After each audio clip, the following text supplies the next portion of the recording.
Hi అండి, ఎలా ఉన్నారు? బాగున్నారా? నేనైతే చాలా బాగున్నానండి. ఈరోజు ఏం లేదండి, నర్సింగ్ గురించే.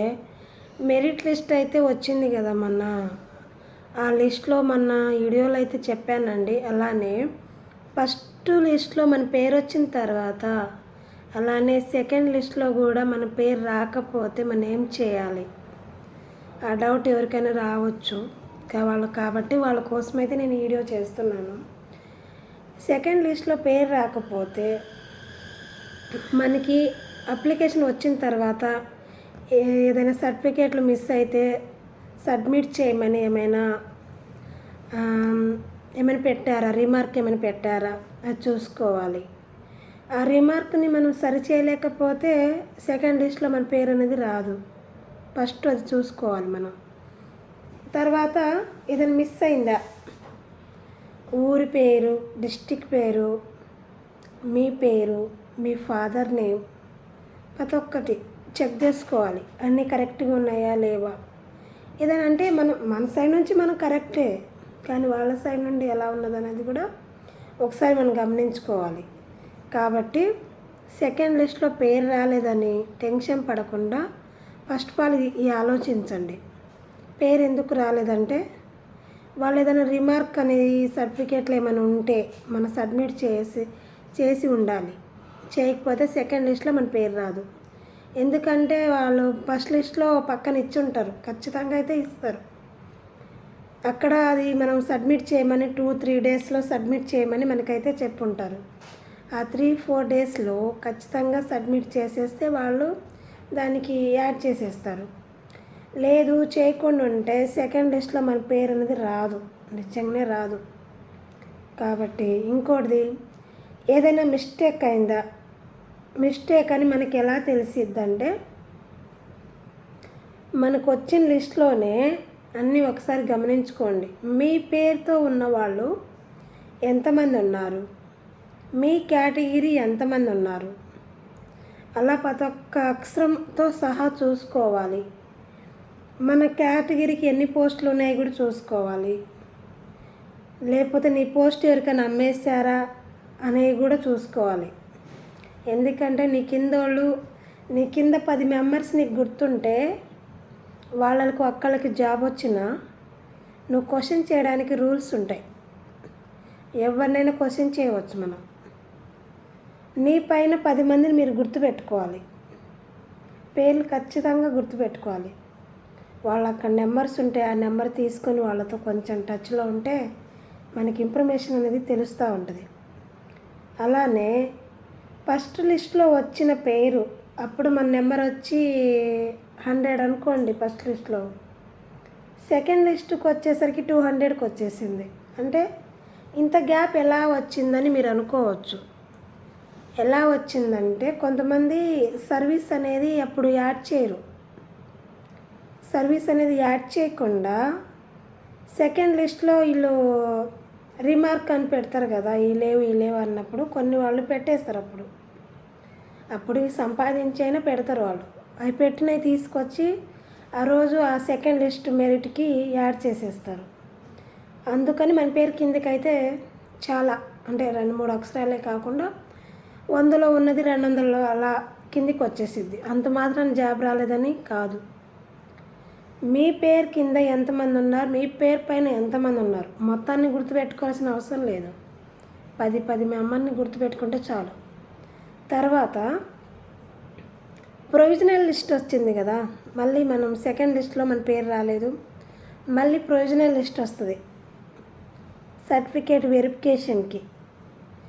అప్పుడు కూడా మీ పేరు రాకపోయింది అనుకోండి, మీకు మెరిట్ ఉంది, మీ సర్టిఫికేట్లు అన్నీ కరెక్ట్గానే ఉన్నాయి, అయినా మీ పేరు రాకపోతే మీరు చేయాల్సిన పని ఏంటంటే మీ కాడ ఒరిజినల్ ఏమేమి ఉన్నాయో అవన్నీ 2 కాపీలు జిరాక్స్ తీపించుకొని, ఫస్ట్ లిస్ట్ వదిలేరు కదా, ఫస్ట్ లిస్టు ఎన్ని పేపర్స్ ఉంటే అన్ని పేపర్లు జిరాక్స్ తీపించుకోండి.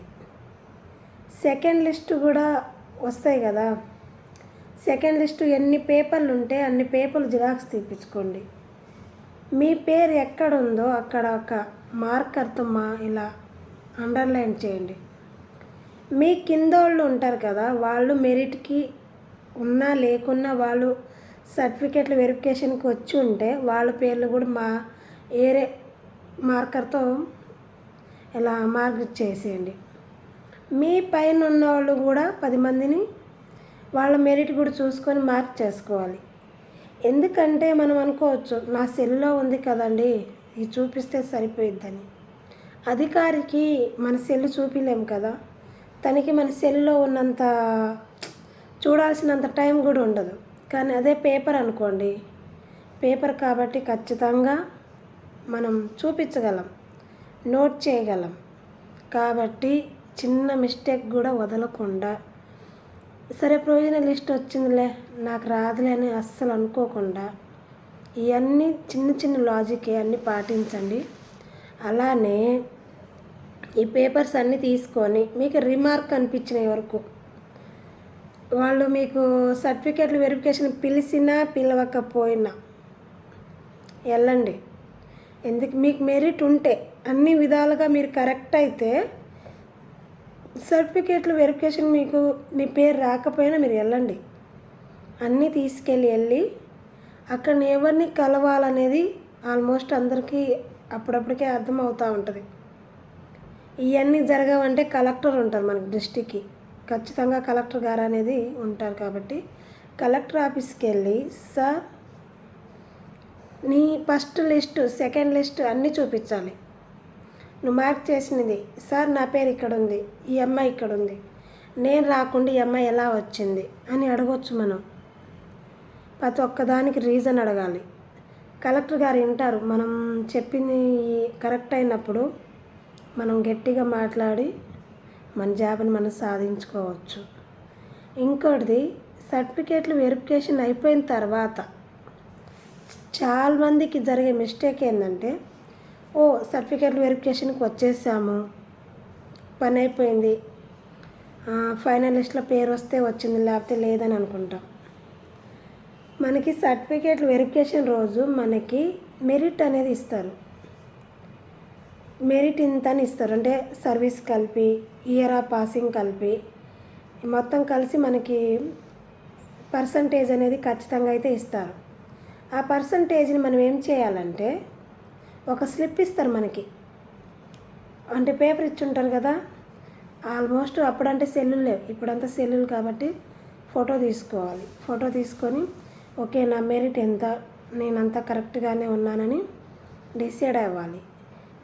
ఫైనల్ లిస్ట్లో ఏం జరిగిద్దంటే పేర్లు ఇవ్వరు, ఎవరి పేరు ఎక్కడ ఉందని ఎవరికి ఇవ్వరు. మనకి రోల్ నెంబర్ ఉంటాయి కదా, ఆ రోల్ నెంబర్స్ అనేవి ఇస్తారు మనకి. ఆ రోల్ నెంబర్లో మన పేరు ఉందా లేదని చూసుకొని అదే చెప్పాను కదా ఫస్ట్లో, మీ కింద ఒక 10 మెంబరు పేర్లు గుర్తుపెట్టుకోండి, మార్క్ చేసి పెట్టుకోండి అని. వాళ్ళు ఏమైనా మీ పేరు లేకుండా ఆ 10 మెంబర్లో ఒక్క మెంబర్ అయిన దాంట్లో ఉంటే ఈ లిస్ట్ అన్నీ తీసుకెళ్ళి మీరు హెల్త్ మినిస్టర్ అయితే హెల్త్ మినిస్టర్, మనకి ఎవరు మెడికల్ పరంగా ఉన్నారో వాళ్ళని పోయి మనం కలవచ్చు. కలిసి ఇది సార్ రీజన్, నాకు రావాల్సిన జాబ్ వాళ్ళకి ఎలా వచ్చిద్ది అని మన రూల్స్ అడగవచ్చు. అంటే పోస్టులు పడుతున్నాయి, మేము పెట్టుకుంటూ పోతున్నాము, మా పేరు ఎక్కడో ఉంది, నాకు రాదు కాదు. ఒకసారి చూడండి, మీకంటే మీకు సర్వీస్ ఉంది, మెరిట్ ఉంది, అన్నీ ఉన్నప్పుడు మీకు రాకుండా ఎవరికి వస్తుంది? మనం ఇవన్నీ లాజిక్ ఆలోచించకుండా గుడ్డిగా ఓకే నా పేరు లేదు నాకు రాదు అనుకుంటాం. ఒకసారి ఇవన్నీ గమనించండి, చూడండి, సరేనా? ఇంకోటిది, మన పేర్లో ఏమైనా మిస్టేక్ ఉన్నాయా, ఫాదర్ నేమ్ ఏమైనా మిస్టేక్ ఉన్నాయా? మన పేరు గల్లోళ్ళే ఉంటారు. ఒక్కొక్కసారి ఆన్లైన్ అప్లికేషన్ కదా, ఒకే పర్సన్ 2-3 టైమ్స్ అప్లికేషన్ పెట్టుంటారు. అంటే అది రిజెక్ట్ కొట్టిందనో కనిపించట్లేదనో పెడుతుంటారు. అది కూడా గమనించుకొని మీ పేరు అనేది మీకు కరెక్ట్గా తెలిసి ఇవన్నీ మీరు కరెక్ట్ అయినప్పుడు ఇవన్నీ తీసుకొని వెళ్ళి మీరు మీ సైడ్ న్యాయం అయితే ఖచ్చితంగా అధికారిని అయితే కన్సల్ట్ అవ్వచ్చు. మీ పోస్టింగ్ అనేది మీకు అనేది ఖచ్చితంగా వస్తుంది. చాలామందికి తెలియక చాలాసార్లు పోస్టులు అనేవి పోగొట్టుకున్నారు. నేను చాలామందిని విన్నాను. ఎందుకంటే ఇవన్నీ తెలియదు కాబట్టి ఖచ్చితంగా నర్సింగ్కి అయితే ఇది ఒక ఆఫరే అండి. ఎంతోమంది ఉన్నారు ప్రైవేట్ హాస్పిటల్లో, పాపం వాళ్ళకి సర్వీస్కి తగిన శాలరీ లేకుండా అల్లాడిపోతున్నారు.